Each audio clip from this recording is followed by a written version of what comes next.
Il est vrai que les gens sont intéressés par les questions géopolitiques, mais ils ont du mal à se repérer. Nous sommes débordés d'informations. Le problème n'est plus d'obtenir l'information, c'est de la sélectionner et de la mettre en perspective pour rendre le monde compréhensible.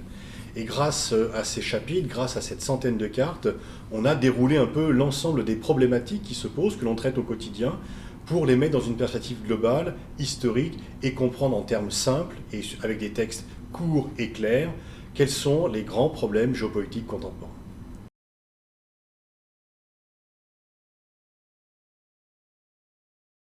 Le mariage entre des textes courts, incisifs et une cartographie de très grande qualité, et puis cette partie sur le monde vu d'ailleurs. Pourquoi les autres nations ne pensent pas comme la France? On ne se pose pas suffisamment la question. Nous vivons dans le même monde, mais nous ne réfléchissons pas suffisamment à la façon dont les autres voient le monde.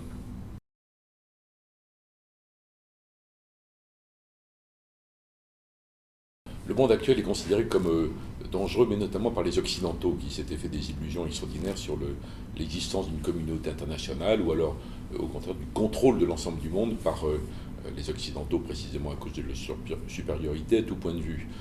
Ce n'est pas le cas. Le monde n'est dominé par personne. Le monde est instable. Il est chaotique, ce qui ne veut pas dire guerre générale. Simplement, c'est imprévisible par rapport à ça. Donc, c'est tellement éloigné de nos attentes que ça crée une espèce d'angoisse diffuse. Est-ce que ça veut dire que le monde est concrètement plus dangereux qu'il ne l'était pendant la guerre froide ou au XIXe siècle ou au milieu du XXe siècle? Je ne pense pas, en fait. Nous ne pensons pas. Mais il faut comprendre justement tous ces mécanismes globaux, ces interactions, cette hypersensibilité ultra informée dans un désordre extrême, tout ça est très anxiogène.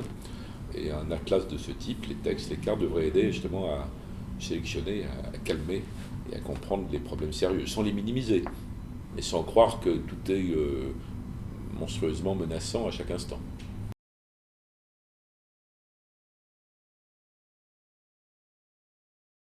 Les principales victimes du terrorisme sont plutôt dans le monde musulman, dans quelques pays, principalement Irak, Syrie, Nigeria, Pakistan, Afghanistan.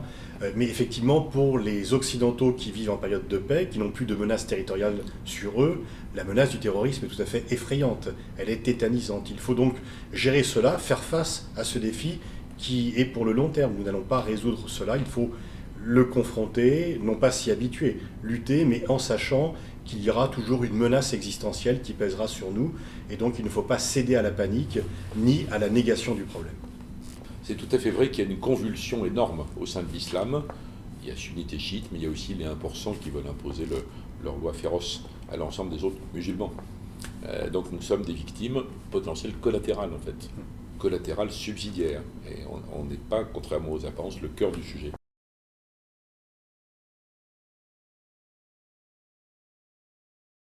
À l'occasion de la COP21, donc en décembre 2015 à Paris, il y a deux choses distinctes. C'est l'occasion pour la France d'enregistrer, comme une sorte de notaire influent et actif, les engagements pris par l'ensemble des pays dont les économies dégagent énormément de CO2. Les économies des pays développés et les émergents. Mais les pays l'annoncent les uns après les autres. C'est déjà beaucoup mieux que Copenhague, déjà maintenant, avant même la réunion. Et c'est ça les engagements qui fait que petit à petit, ces économies vont évoluer dans un sens de l'écologisation. Et par ailleurs, il y a une négociation qui est assez compliquée, elle le sera jusqu'à la fin, qui est de savoir quelle est la solidarité financière des pays les plus riches et les plus avancés par rapport aux pays les moins avancés, qui tournent un peu en rond, qui ne sont même pas émergents et qui ont besoin d'aide pour s'adapter. Ce n'est pas ceux qui émettent le plus de CO2. Donc le cœur du sujet n'est peut-être pas là, mais en termes de solidarité et de multipolarité et de système multilatéral, c'est très important que cette négociation aboutisse aussi.